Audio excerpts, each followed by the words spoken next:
Ramazan Abdülmutalim. Tabii Ramazan Nusipince hal. Yakın fevral. من زودی همی چارشلو دیگه چارشلو جامعه شهر کوچه مکمل فیاستن ما نماز بخیستیم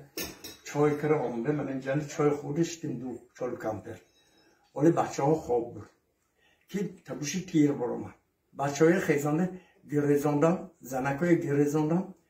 بود که دنبر کلان شدن گرفت ساعتی 10 تا 11 20 نظرم بود مقرر شد اینجا من زد تیر زد و از کلگاه اینی همسری تیتکل اینجا چند گوت پران شد بیام که چیزی سرخ اینجا پایینن اما دسته که آب ریخته کشتن نباشه اینجا هم پژار میشه بعد این در و چنگند دیدن نشد خودم اولابا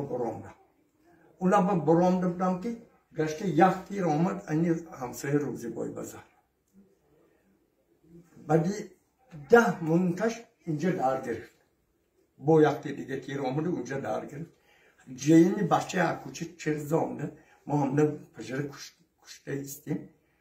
ساعت 11 دویم تیر آمده با همجا بزد پجرنی هم پرتافته برا بچه های هم پرتافته برا جانشون خلاص کنیم گفته اینمی 4 آیله همینجا ما بین 1 ساعت به 4 تیر آمده همین پلیسی به گرفتار کرد که من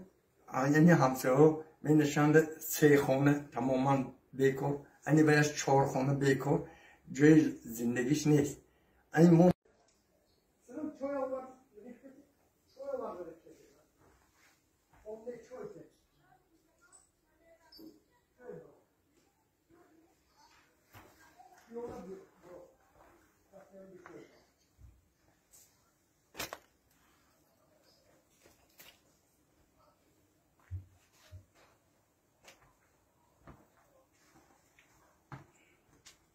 این بیتون هم گفته